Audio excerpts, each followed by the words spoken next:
아침에 일어나자마자 무릎이 뻣뻣해서 바로 걷기 힘들었던 적 있으신가요? 계단을 내려갈 때 무릎이 찌릿찌릿 아파서 손잡이를 꼭 잡아야 했던 경험은요? 걸을 때마다 무릎에서 뚝뚝 소리가 나서 혹시 큰 병은 아닐까 걱정되셨던 적도 있으실 겁니다. 나이 들면 무릎 아픈 건 당연하지 뭐. 이렇게 생각하며 통증을 대수롭지 않게 넘기신 적 있으시죠? 많은 분들이 무릎 통증을 나이가 들면 자연스럽게 찾아오는 노화 현상으로만 여기십니다. 하지만 여러분, 사실은 그렇지 않습니다. 무릎이 보내는 작은 통증, 이건 단순히 나이 때문만은 아닙니다. 관절염일 수도 있고요. 연골 손상일 수도 있습니다. 심지어 류머티즘과 같은 전신질환의 초기 신호일 수도 있거든요. 여러분의 무릎은 생각보다 훨씬 복잡하고 중요한 역할을 하는 신체 부위입니다. 작은 통증 하나하나가 미래의 큰 문제로 이어질 수 있는 경고등입니다. 이 점 꼭 기억하셔야 합니다. 오늘 영상에서는요, 무릎이 보내는 주요 경고 신호들을 하나하나 꼼꼼히 짚어보겠습니다. 그리고 무릎 건강을 지키는 생활 속 관리법도 알려드리고요. 무릎 건강에 좋은 음식과 건강하게 조리하는 방법까지 상세히 알려드릴 겁니다. 여러분의 무릎이 지금 SOS를 보내고 있지는 않은지, 또는 미래의 무릎 건강을 어떻게 지켜야 할지 고민하고 계신다며 이 영상을 끝까지 꼭 확인해 보시길 바랍니다. 오늘 내용을 통해 여러분의 무릎이 100세까지 튼튼하게 여러분을 지탱해 줄 수 있는 방법 반드시 얻어가실 수 있을 겁니다. 그럼 지금부터 시작하겠습니다. 첫 번째 신호는요, 걸을 때 나타나는 통증입니다. 앉았다 일어설 때 무릎이 시큰거리거나 평지를 걸을 때조차 아프다면 이미 관절에 문제가 시작된 거라고 보셔야 합니다. 서울에 사시는 72세 김순자 할머니 이야기를 들려드릴게요. 처음에는 잠깐 아픈 거겠지 하며 통증을 무시하셨대요. 그런데 점점 통증이 심해져서 걷기조차 힘들어지셨고요. 결국 정형외과에 가셨더니 연골 손상이 이미 상당히 진행됐다는 진단을 받으셨습니다. 의사 선생님 말씀이 조기에 통증을 인지하고 관리했더라면 수술까지는 가지 않았을 거라고 하셨대요. 초기의 시큰거림, 절대 무시하시면 안 됩니다. 두 번째 신호는 계단을 오르내릴 때 통증입니다. 특히 내려갈 때 더 심한 통증이 느껴지신다면 주의하셔야 해요. 계단을 내려갈 때는요, 무릎의 평지 보행보다 5배 이상의 체중 압력이 실립니다. 5배요, 5배? 이렇게 큰 압력이 가해질 때 통증이 느껴진다는 건 연골이 많이 닳아서 마찰이 심해졌을 가능성이 매우 높습니다. 계단을 내려갈 때 무릎이 받는 충격은 정말 상당하거든요. 이때 통증이 두드러진다면 무릎, 연골의 건강을 심각하게 의심해봐야 합니다. 세 번째 신호는 무릎의 부종과 열감입니다. 무릎 주변이 평소보다 붓고요, 손으로 만졌을 때 뜨겁게 느껴진다면 이건 관절 내부에 염증이 생겼다는 확실한 신호입니다. 염증은 관절을 손상시키는 주범이에요. 절대 방치해서는 안 됩니다. 실제로 많은 분들이 밤마다 무릎이 마치 불에 댄 듯 화끈거리고 뜨겁다고 호소하세요. 이런 증상이 나타난다면 이미 염증이 활발하게 진행 중일 가능성이 큽니다. 이때 적절한 조치를 취하지 않으면 관절염이 빠르게 악화될 수 있어요. 정말 빠르게 악화됩니다. 네 번째 신호는 무릎에서 나는 뚝뚝, 우두둑 소리입니다. 무릎을 구부리거나 움직일 때마다 마치 모래가 갈리는 듯한 소리가 난다면 연골이 거칠어져서 마찰이 심해졌다는 의미일 수 있어요. 소리만 나고 통증이 없다면 크게 걱정하지 않으셔도 되는데요. 소리와 함께 통증까지 동반된다면 이건 문제입니다. 연골 손상이나 다른 관절 문제가 있을 수 있으니까요. 반드시 전문적인 진단을 받으셔야 합니다. 해시태그 신호 5 무릎 불안정감. 다섯 번째 신호는 무릎 불안정감입니다. 걷다가 갑자기 무릎에 힘이 풀려 꺾이거나 주저앉을 것 같은 느낌이 든다면 이건 무릎 주변의 인대나 연골판 손상 가능성을 강력히 시사합니다. 무릎이 제대로 지탱되지 못하고 흔들린다는 뜻이거든요. 인대는 뼈와 뼈를 연결해서 관절을 안정시키는 중요한 역할을 합니다. 인대가 손상되면 무릎이 불안정해지고요. 이건 또 다른 부상으로 이어질 수 있어요. 특히 계단을 내려갈 때나 방향을 급하게 바꿀 때 이런 느낌이 든다면 빨리 병원에 가보셔야 합니다. 해시태그 신호 6 아침 뻣뻣함. 여섯 번째 신호는 아침에 일어났을 때 무릎의 뻣뻣함입니다. 아침에 일어나서 무릎을 움직이려 할 때 관절이 마치 굳은 듯 잘 움직이지 않고 뻣뻣하다면 이건 염증성 관절 질환을 의심해야 합니다. 예를 들어 류머티즘성 관절염 같은 질환이요. 65세 박영수 어르신 이야기도 들려드릴게요. 아침마다 무릎이 뻣뻣해서 나이 탓인가 하며 넘기셨대요. 그런데 결국 병원 진료 후에 류머티즘성, 관절염, 초기라는 진단을 받으셨습니다.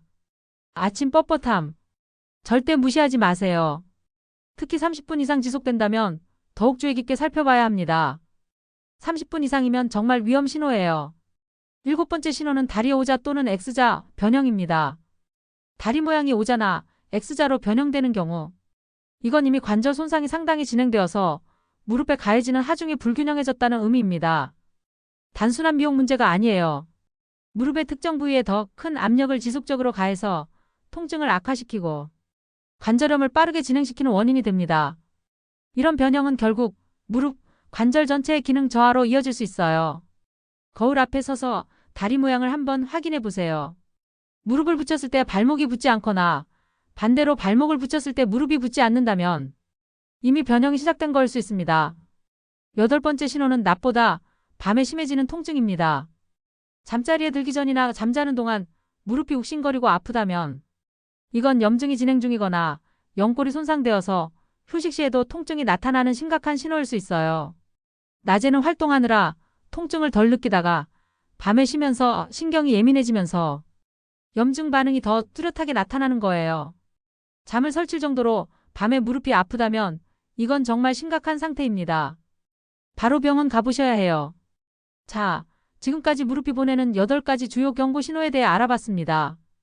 다시 한번 정리해 드릴게요. 첫째, 걸을 때 통증. 둘째, 계단 통증, 특히 내려갈 때. 셋째, 부종과 열감. 넷째, 뚝뚝 소리. 다섯째, 무릎 불안정감. 여섯째, 아침 뻣뻣함. 일곱째, 무릎 변형.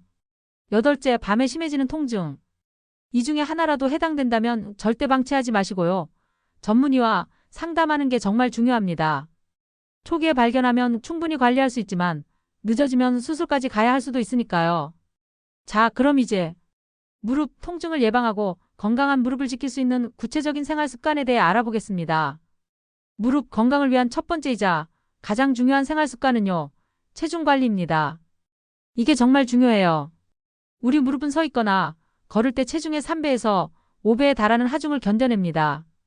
체중이 단 1kg만 늘어나도 무릎에는 34kg의 하중이 더 실리게 돼요. 생각해보세요. 체중이 5kg 늘어난 60대 남성은 무릎, 관절에 무려 20kg 이상의 추가 부담을 주게 되는 겁니다. 20kg이요. 무릎이 버티기 힘들어지는 건 당연한 결과죠. 적정 체중을 유지하는 것만으로도 무릎, 관절염의 발생 위험을 크게 줄일 수 있습니다. 이미 진행된 관절염의 악화도 늦출 수 있고요. 체중 감량이 어렵다는 거 잘 압니다. 하지만 무릎 건강을 위해서라면 꾸준한 체중 관리가 정말 기본입니다. 두 번째는 적절한 운동입니다. 많은 분들이 무릎이 아프다고 아예 움직이지 않으시는데요. 이건 오히려 독이 됩니다. 움직이지 않으면 주변 근육이 약해져서 무릎이 더 큰 충격을 받게 되거든요. 적절한 운동은 무릎 주변 근육을 강화해서 관절을 튼튼하게 지탱해 줍니다. 그럼 어떤 운동이 좋을까요? 걷기, 실내 자전거, 수영. 이런 운동들이 좋습니다. 무릎에 부담이 적고 관절에 무리가 가지 않거든요. 특히 수영은 물의 부력 때문에 무릎에 가해지는 하중이 거의 없어서 관절염 환자에게 정말 좋은 운동이에요. 실내 자전거를 탈 때는요, 안장 높이를 잘 조절하셔야 합니다. 무릎이 발끝보다 앞으로 나오지 않게 하는 게 중요해요. 무릎이 너무 많이 구부러지면 오히려 무리가 갈 수 있으니까요. 걷기 운동을 하실 때는 평지에서 하루 30분 정도가 적당합니다. 경사진 곳이나 계단은 피하시는 게 좋고요. 운동화도 중요합니다. 쿠션이 좋은 운동화를 신으셔야 무릎에 가는 충격을 줄일 수 있어요. 세 번째는 바른 자세 습관입니다. 쪼그려 앉기, 무릎 꿇기, 양반다리, 한쪽 다리에 체중 싣기. 이런 자세들은 무릎에 상상 이상의 큰 압력을 줍니다. 특히 쪼그려 앉는 자세는 무릎, 연골에 정말 치명적인데요. 자신의 체중의 7배에서 8배에 달하는 압력을 가하거든요. 78배요. 바닥에 쪼그려 앉아 김치를 담그거나 TV를 보는 습관 있으시죠? 이거 정말 안 좋습니다. 의자에 앉으세요. 등과 무릎을 곧게 유지하고 무릎을 90도 각도로 유지하는 게 좋아요. 의자 높이도 중요합니다. 앉았을 때 발바닥이 바닥에 편하게 닿을 정도의 높이가 적당해요. 필요하다면 무릎 보호대를 착용하는 것도 도움이 됩니다. 특히 오래 서 있거나 걸어야 하는 날에는 미리 착용하시는 게 좋아요. 네 번째는 꾸준한 스트레칭입니다. 유연하고 강한 근육은 무릎 안정에 정말 큰 도움이 됩니다. 특히 허벅지 앞쪽 근육, 대퇴사두근이라고 하는데요.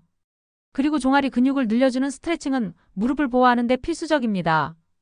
간단한 스트레칭 방법 알려드릴게요. 벽에 손을 짚고 한쪽 무릎을 살짝 구부린 뒤어 발뒤꿈치를 살짝 들어 종아리 근육을 늘려줍니다. 이 동작을 10초간 유지하세요. 이걸 하루 3세트, 아침 저녁으로 해주면 좋습니다. 또 앉아서 한쪽 다리를 쭉 펴고 발끝을 몸쪽으로 당겨서 허벅지 뒤쪽 근육을 늘려주는 스트레칭도 병행하면 좋아요. 스트레칭은 통증이 없는 범위 내에서 해야 합니다. 무리하게 당기면 오히려 근육이나 인대가 손상될 수 있으니까요. 천천히 부드럽게 하는 게 핵심입니다. 다섯 번째는 무릎 보온 관리입니다. 무릎을 따뜻하게 해주면 혈액순환이 개선되고요. 근육이 이완되어서 통증 완화에 큰 도움을 줍니다. 특히 기온 변화가 큰 환절기나 추운 겨울철에는 무릎을 꼭 따뜻하게 보호해 주셔야 해요. 얇은 무릎 보호대를 착용하거나 담요를 덮는 것도 좋은 방법입니다. 차가운 공기는 관절의 경직을 유발하고 통증을 악화시킬 수 있거든요. 실내에서도 에어컨이나 선풍기 바람이 직접 무릎에 닿지 않도록 주의하세요. 따뜻한 찜질도 도움이 됩니다. 하루 한 번, 1015분 정도 따뜻한 수건이나 찜질팩으로 무릎을 찜질해 주시면 혈액순환도 좋아지고 통증도 완화돼요. 단, 무릎이 붓고 열이 날 때는 따뜻한 찜질보다 냉찜질이 더 효과적입니다. 이럴 때는 얼음 주머니를 수건에 싸서 10분 정도 대주세요. 자, 지금까지 무릎 건강을 지키는 5가지 생활 습관을 알아봤습니다. 정리해 드릴게요. 첫째, 체중 관리. 둘째, 적절한 운동. 셋째, 바른 자세. 넷째, 꾸준한 스트레칭. 다섯째, 보온 관리. 이 5가지만 잘 지켜도 무릎 건강을 훨씬 오래 유지할 수 있습니다. 한꺼번에 다 하려고 하면 힘들 수 있으니까요. 하나씩 천천히 생활 습관으로 만들어 가시면 됩니다. 그럼 이제 무릎 건강에 좋은 음식과 조리법에 대해 알아보겠습니다. 무릎 건강에 좋은 첫 번째 음식은 등 푸른 생선입니다. 연어, 고등어, 꽁치. 이런 생선들 좋아하시죠? 이 생선들에는 오메가-3 지방산이 정말 풍부하게 들어 있습니다. 오메가-3는 강력한 항염증 작용을 해서 관절의 염증을 줄이고 통증을 완화하는 데 도움을 줘요. 연골 손상을 예방하는 효과도 있고요. 그런데 중요한 건 어떻게 조리하느냐입니다. 연어나 고등어는 소금 간을 약간만 하고요. 기름에 튀기기보다는 구이나 찜으로 조리하는 게 좋습니다. 이렇게 하면 불포화 지방산을 그대로 섭취할 수 있고요. 불필요한 지방 섭취를 줄일 수 있어요. 채소와 함께 찜 요리로 즐기시는 것도 추천합니다. 브로콜리나 양배추를 함께 찌면 영양도 좋고 맛도 좋아요. 일주일에 23번 정도 등 푸른 생선을 드시면 무릎 건강에 정말 도움이 됩니다. 두 번째는 녹황색 채소입니다. 브로콜리, 시금치, 켈. 이런 채소들이요. 녹황색 채소는 비타민C, 비타민 K, 베타카로틴 등 강력한 항산화 성분이 풍부합니다. 이런 성분들은 체내 활성산소를 제거하고 염증 반응을 억제해서 연골 손상을 늦추는 데 도움을 줘요. 비타민 K는 뼈 건강에도 정말 중요한 역할을 하고요. 브로콜리는 어떻게 먹으면 좋을까요? 살짝 데쳐서 샐러드로 드시거나 올리브 오일에 살짝 볶아 드시면 영양소 흡수율을 높일 수 있습니다. 너무 오래 익히면 비타민C가 파괴될 수 있으니까 살짝만 데치는 게 포인트예요. 시금치도 마찬가지입니다. 살짝 데쳐서 나물로 무쳐 먹거나 된장국에 넣어 드시면 좋아요. 시금치에는 철분도 풍부해서 빈혈 예방에도 좋습니다. 케일은 즙으로 드시는 분들도 많은데요.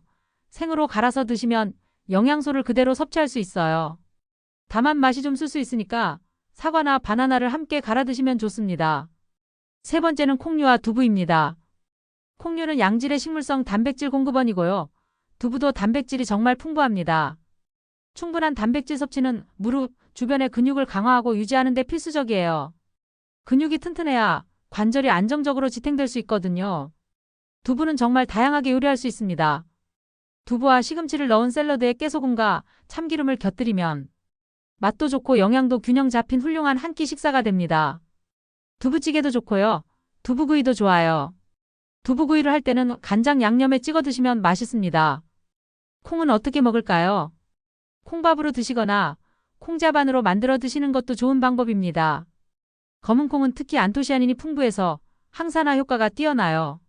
검은 콩을 삶아서 간식으로 드시거나 콩물로 만들어 드셔도 좋습니다.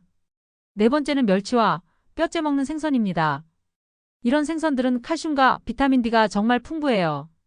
뼈와 관절을 튼튼하게 하는데 필수적인 영양소들이죠. 칼슘은 뼈의 주성분이고요. 비타민 D는 칼슘 흡수를 도와서 뼈의 밀도를 유지하는 데 결정적인 역할을 합니다. 멸치는 어떻게 조리하면 좋을까요?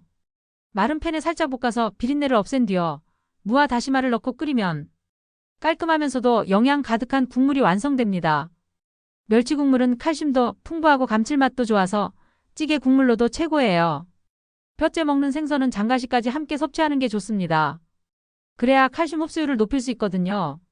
조기, 병어 같은 생선을 압력솥에 푹 삶으면 뼈까지 부드러워져서 씹어 먹을 수 있어요. 통조림으로 나온 정어리도 좋은 선택입니다. 뼈까지 부드럽게 익혀져 있어서 그대로 먹을 수 있고요. 오메가-3도 함께 섭취할 수 있어요. 추가로 고구마와 버섯도 무릎 건강에 정말 좋습니다. 고구마의 베타카로틴, 버섯의 비타민 D는 무릎, 뼈와 관절을 지켜주는 데 큰 도움을 줘요. 고구마는 찌거나 구워서 드시면 됩니다. 간식으로 드셔도 좋고요. 식사 대용으로 드셔도 좋아요. 고구마는 식이섬유도 풍부해서 변비 예방에도 좋습니다. 버섯은 종류가 다양한데요. 표고버섯, 느타리버섯, 팽이버섯 등 어떤 버섯이든 좋습니다. 특히 햇볕에 말린 버섯은 비타민 D 함량이 더욱 높아져요.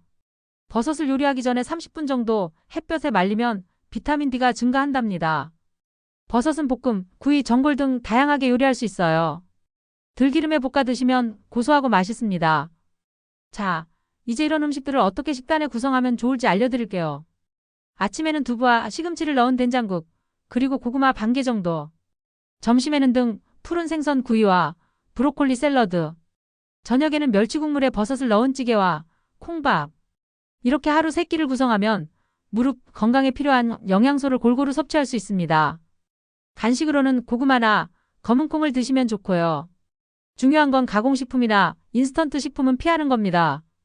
이런 음식들은 염증을 악화시킬 수 있거든요. 특히 트랜스 지방이 들어간 음식, 지나치게 짠 음식, 설탕이 많이 들어간 음식은 피하셔야 해요. 물도 충분히 드세요. 하루 1.5리터에서 2리터 정도가 적당합니다. 물을 충분히 마시면 연골의 수분 공급이 잘 되고요. 관절이 부드럽게 움직일 수 있어요. 조리할 때 주의사항도 말씀드릴게요. 첫째, 튀기는 조리법보다는 찌거나 굽거나 삶는 방법을 선택하세요. 튀기면 불필요한 지방과 칼로리가 늘어나고요. 염증을 유발할 수 있습니다. 둘째, 소금간은 최소화하세요. 짠 음식은 몸에 나트륨이 쌓여서 부종을 악화시킬 수 있어요. 천일염이나 죽염을 사용하고 양념은 최소한으로 하는 게 좋습니다. 셋째, 신선한 재료를 사용하세요. 신선할수록 영양소가 풍부하고요. 맛도 좋습니다. 제철 음식을 드시면 더욱 좋아요. 넷째, 채소는 너무 오래 익히지 마세요. 비타민C 같은 영양소는 열에 약해서 오래 익히면 파괴될 수 있거든요. 살짝 데치거나 볶는 정도가 적당합니다. 지금까지 무릎, 건강에 좋은 음식들을 알아봤습니다. 정리해드릴게요. 첫째, 등 푸른 생선 오메가-3가 풍부해서 염증을 줄여줍니다. 둘째, 녹황색 채소 항산화 성분이 연골 손상을 늦춰줍니다. 셋째, 콩류와 두부 단백질이 근육을 강화해줍니다. 넷째, 멸치와 뼈째 먹는 생선 칼슘과 비타민 D가 뼈를 튼튼하게 해줍니다. 그리고 추가로 고구마와 버섯도 잊지 마세요. 이런 음식들을 균형 있게 드시면서 무릎 건강을 지켜나가시길 바랍니다. 한 가지 더 말씀드리면요. 급하게 식단을 바꾸려고 하지 마세요. 천천히 하나씩 좋은 음식을 추가해 나가시면 됩니다. 오늘 등 푸른 생선을 한번 먹어보고 내일은 브로콜리를 먹어보고 이렇게 조금씩 바꿔나가다 보면 어느새 건강한 식습관이 자리 잡을 거예요. 자, 이제 오늘 내용을 정리하면서 마무리하겠습니다. 무릎은 우리 몸의 기둥입니다. 100세 인생을 활기차게 살아가는데 없어서는 안 될 정말 소중한 부분이에요. 작은 통증이라도 무시하고 방치하면 결국 걷기조차 힘든 상태로 이어질 수 있습니다. 이 점 다시 한번 강조합니다. 오늘 말씀드린 내용들 기억하시죠? 무릎이 보내는 8가지 경고신호. 걸을 때 통증, 계단 통증, 부종과 열감, 뚝뚝 소리, 무릎, 불안정감, 아침 뻣뻣함, 무릎, 변형, 밤에 심해지는 통증. 이 중 하나라도 해당되면 바로 병원에 가보세요. 무릎 건강을 지키는 5가지 생활 습관. 체중 관리, 적절한 운동, 바른 자세, 꾸준한 스트레칭, 보온 관리. 이것들을 생활 속에서 실천하세요. 그리고 무릎 건강에 좋은 음식과 조리법. 등 푸른 생선, 녹황색 채소, 콩류와 두부, 멸치와 뼈째 먹는 생선, 그리고 고구마와 버섯. 균형 잡힌 식단으로 무릎 건강을 지켜나가시길 바랍니다. 이 모든 걸 한 번에 다 실천하기는 힘들 수 있어요.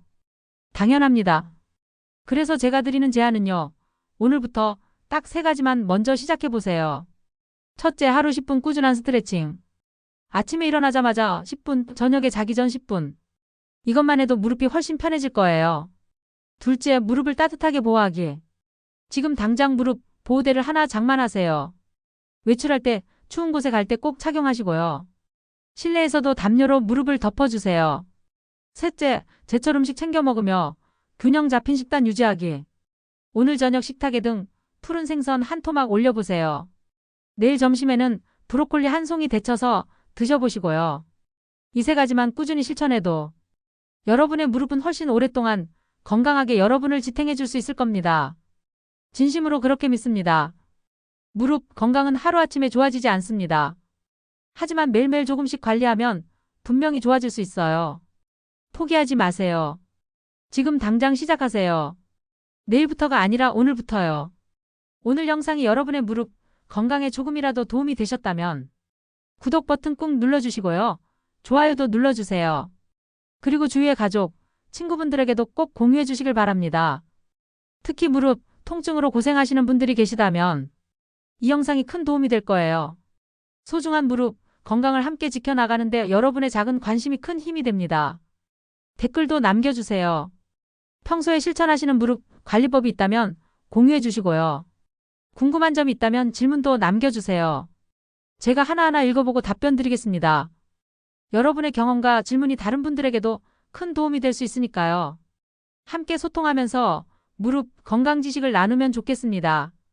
다음 영상에서는 어깨 건강에 대해 다뤄볼 예정인데요.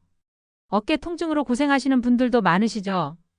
오십견, 회전근개 손상 등 어깨 질환의 경고 신호와 예방법, 그리고 어깨 건강에 좋은 운동과 음식까지 상세히 알려드리겠습니다. 다음 영상도 기대해주세요. 여러분 기억하세요. 건강은 하루아침에 만들어지는 게 아닙니다. 매일매일의 작은 실천이 모여서 건강한 몸을 만들어요. 무릎이 아파서 걷지 못하는 노년을 상상해보세요. 정말 힘들 거예요.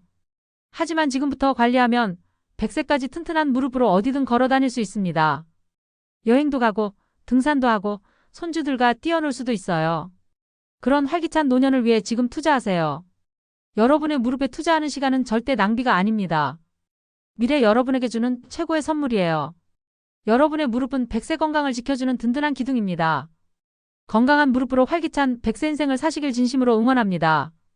오늘도 영상 시청해주셔서 정말 감사합니다. 다음 영상에서 또 만나요. 여러분 건강하세요. 감사합니다.